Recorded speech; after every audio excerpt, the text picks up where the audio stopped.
The West Valley Shelter just contacted me, and they say they have about a 1.5-year-old Great Dane that was turned in as an owner surrender. The reason they turned him in is a very common reason for extra-large dogs.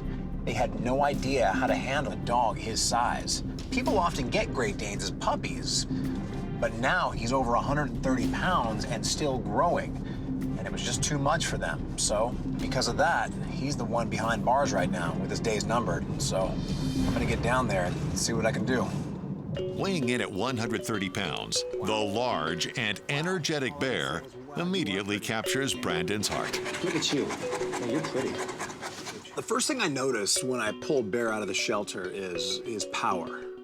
Okay, whoa, easy, easy. The last thing I want to do is get into some tug-of-war match right here in the shelter. Instead, I'm going to use an old trick. The way I wrap the leash around his body, it transforms this basic leash into an anti-pull harness. There.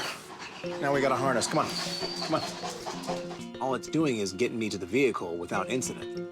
Having been told by the shelter that Bear has a case of kennel cough, Brandon must take some precautionary measures. So before heading back to the ranch, Brandon takes Bear to Banfield Pet Hospital for a checkup from Dr. Nardi. Hey. Hi. Good to see you, Dr. Nardi. Nice to see you. How you doing? Good, how are you? Good. We have a giant in the room. Yes. This is Bear. Just got him at the shelter, and he's not neutered because he has kennel cough. Oh, okay. Well, we've dealt with kennel cough before, so he's on antibiotics. Yes. Excellent. He can do his training, but just real careful with the leash pulling on his neck. So my biggest concern with larger breeds, especially Danes, is what's called GDV, or gastric dilatation volvulus. It's a fancy description of the stomach filling with air and twisting on itself. It can be life-threatening. There's a mortality rate, even after treatment, of 20 to 45%. What I'd like to do when we neuter him is I'd like to actually do what we call a gastropexy. That's where we take the stomach and we tack it to the muscle wall so that is actually held in place. That would prevent the stomach from flipping. Okay. And it would prevent the volvulus from occurring. Dr. Nardi examines Bear's eyes, Good. ears, Nice and clean. teeth, Very minimal tartar. belly, Very good. heart, and lungs. Heart and lungs sound very good. Overall, he looks really good. Now, as far as the kennel cough is concerned, is there anything else I should really be warned about? I would say keep him away from other dogs. We'll keep him on antibiotics, and let's give him 2 weeks. Once he's feeling better after the kennel cough is resolved, we'll have him come back and we'll do his surgeries. Okay, and I'll see you in a couple weeks. Thanks, Dr. Nardi. You're welcome. I'll see you in a couple weeks. Okay. With Bear's surgery scheduled for 2 weeks' time, Brandon brings the young Dane back to the ranch, where he gives him his red training collar. All right, slow it down there. Steady, steady. Get this over your head. Brandon doesn't want to introduce Bear to the pack until his kennel cough clears up. So he brings him down to the training yard for some solo playtime. Using the Chuck It Sport LX launcher provided by sponsor PetMate. Giddy, giddy, giddy, giddy, giddy, giddy. The majestic Great Dane is very much in his element playing fetch, Good boy. showing just the type of spirit that a potential adopter is looking for. My name is Marianne. I live in Los Angeles. I live in a small neighborhood pocket where it's all green and houses and everybody's walking dogs. I live alone. I'm single and divorced. I have an African sulcata tortoise. I've always owned dogs since I was a little girl. Ella passed away in September just from being old. She was 13 years old. Ella was a Rottweiler hound. She was definitely my best friend, and I wouldn't have been able to get through a lot of the hard times in my life if it wasn't for Ella. And it was devastating, but I feel like I've had enough time to mourn, and now it's time to bring someone new into the family.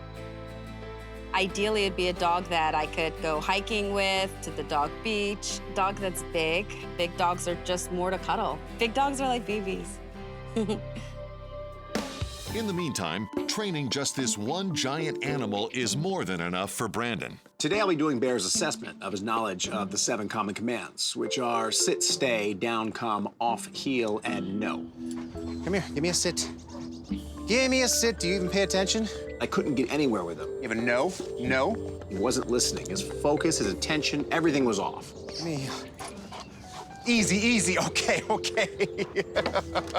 So at this point with Bear, this is not a lesson in dog training. This is a lesson in safety. Because if I can't get this dog under control, he's going to nobody. Easy, control. I can't battle him muscle for muscle, so I have to battle him with leverage. And I do this through a technique known as the body anchor. By anchoring a leash at his hip and turning his body toward the leash, Brandon easily stops Bear in his tracks. I do this time and again, and slowly but surely, he stops battling me with this tug-of-war game. But all this energy combined with his size makes it nearly impossible to get Bear to settle down for his training. This double leash lock-off technique solves all of this. Because now I have him fully under control. He can't move forwards, backwards, or side to side. Relax. Hey, pay attention to me. Relax. Nope. While he was under control, I thought it was a perfect opportunity to teach him a down command. Give me a down. Perfect. Good. All the way. Good. 3, 2, 1. Good. Over and over, I worked him on the down command until eventually I could back up 15 feet and keep him on the down. Down. Good. Good. Good. Now that Brandon has a strategy for Bear's training, it's time for him to assess the other half of the equation. Today I'll be doing a home visit with Marianne to see if she is a good match for Bear. Hi. Hey, how are you? Come on in. The second Marianne opened the front door, I was thinking to myself, this is off to a really bad start. She's of very small stature, and she wants a dog that's much larger than her.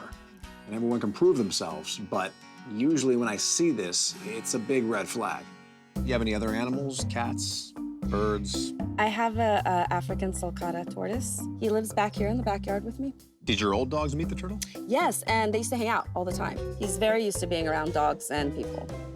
When you contacted me, you said you wanted a big, very large breed. And in the past, you've had a pit and you've had a Rottweiler. You realize those dogs, they might be big, they're not huge. Yeah. The dog I do have in mind for you, he's a Great Dane. He's about 1.5 years, which makes him an adolescent. The biggest red flag that I see is the fact that you're not truly experienced with the extra large breeds. A young Great Dane is unlike any other breed. I'm not saying by any stretch of the imagination you don't have the potential to handle a dog like this, but having a Great Dane comes with an immense amount of responsibility. When Brandon started talking about my inexperience and all the dangers that could happen, I got a little scared, but I'm a very determined person, so I'm not gonna let it intimidate me. I'm committed to is consistent training. I don't give up on dogs. Yeah. I just don't. The more I talked to Marianne, the more I started realizing that she potentially could be that person to give him exactly what he needs. But at this point, only time will tell. On that note, I'm gonna get back to the ranch because I have a lot of work to do on him. I'll be in touch. Okay. Believe it or not, Great Danes are known for their sweet disposition. The only issue with them is when they're out of control, they can literally knock somebody over and injure them by total accident. And I have to make sure that doesn't happen. But as the days pass, Bear makes great progress on the 7 common commands.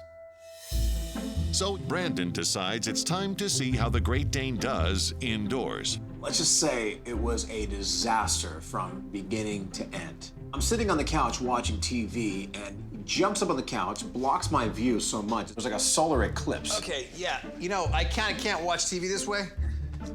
He clears the entire coffee table with one swipe of his tail. Apparently, he thinks that my lunch is his, so he starts begging and puts his paws up on the table. Hey, trying to eat here? So finally, after a few hours, I got some peace and quiet, and I was able to finish my TV program. Suddenly, I noticed it was a bit too quiet. I tiptoe in the kitchen, and lo and behold, on top of it all, he's a counter server. Hey, off there, all right, off there. It's safe to say this dog has absolutely no manners inside of a home. We obviously have a lot of work to get done. First thing the next morning, Brandon enacts a game plan to address Bear's behavior. He's already learned the art of control, and now he has to learn it in a different environment. So I take a bed that's literally half the size of my couch and lie it down in front of the fireplace. Come here. Having him lie down is easy. There you go, good. Having him stay is the hard part. But he needs to learn that when I'm on the couch or eating at the dining room table, his bed is where he needs to be. So I take a few treats and toss him a few feet away, and naturally he wants to go for them. but my foot is stepping on the leash. This is teaching him to stay right there. The longer he stays there, the more he gets rewarded. Good, there you go, good. Good. After I throw a few more and I feel no tension on that leash from him trying to go for the treats, I'm convinced that he's staying of his own will. He's learning the command. But I can't sit here and spend all my time teaching him what not to do. You have to also teach the animal what to do. Have that, good. So I pull out a bully stick and I give it to him. This will keep him in the bed for a long period of time. As he starts chewing it, I walk away. Enjoy that for a while. I start doing things around the house. I even made lunch, ate the entire thing. I look over and he's still lying down in his bed, chewing the bully stick. So the first series of problems have been solved. On to the next one. That problem is counter surfing, a wave that no dog should catch. One of my favorite ways to solve this is with a little technology, a lot of patience, and 20 cents. So I set up a spy cam that has a vantage point of the entire kitchen. Now I can see what's going on from the next room. Penny bottle in hand, Brandon watches Bear on a monitor. The moment I see his paws hit that counter, I jump in the room. Off. Instantly, this startles him, and naturally, he jumps off the countertop. When he does, I simply leave the room, and I repeat the process. Off. Off. I see you. There's always the moment of clarity for a dog. That moment that they finally learn their lesson, it all clicks in. I viewed the monitor for a good 45 minutes after that. I was completely silent and still in the next room, didn't make a peep, and neither did he. This convinced me that he learned his lesson. Bear's kennel cough is cleared up, and it's time for his neutering and stomach surgery. Hi, Brandon. I see you here with Bear for his surgery. Yep, big day for him. Perfect. Well, they're all set and ready for him. After speaking to Dr. Nardi, Brandon was granted very special permission to view Bear's surgery. Then Bear is placed under anesthesia. And Dr. Nardi and Dr. Nolasco conduct the potentially life-saving gastropixie, as well as the neutering procedure.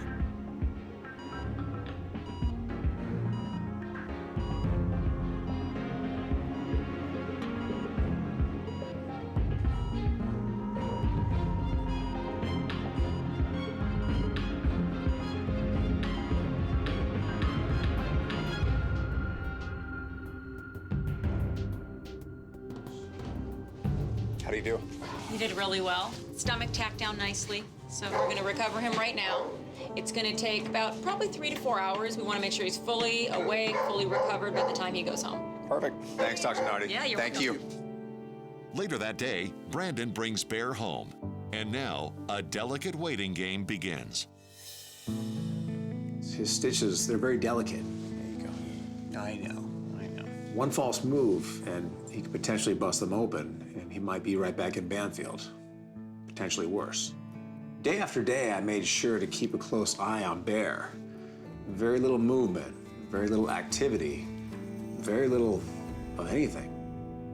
And 2 weeks later, just like that, it's a day that we've both been waiting for. He gets his cone off and gets his freedom to be a dog again. Does that feel better? And it's finally time to meet the pack. Welcome to Lucky Dog Ranch. It's an unusually late welcome for a dog this far into his training, but Bear certainly makes the most of his time with his new friends.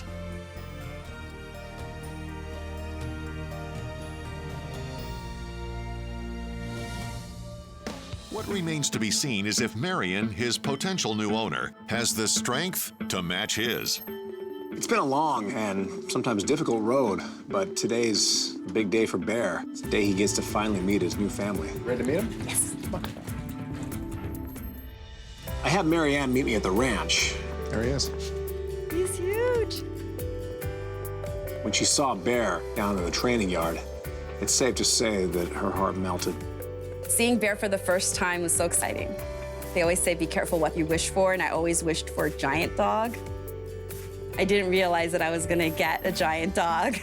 And I had to remind Marianne that training Bear was only half the battle. Training her, that's the other half. And we had a lot to cover over the next few days, so We got right to it.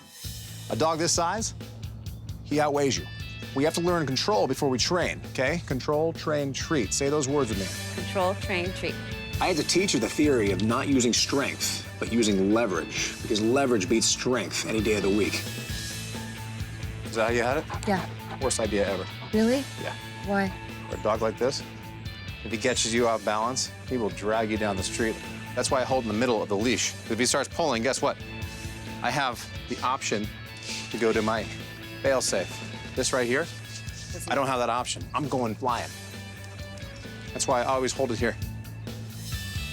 After a few days of training Marion with Bear at the ranch, Stay. the lessons moved to Marion's house, both outside Off. and indoors. Good, good, perfect. By the last day, I could sit back, relax, and let her take the wheel.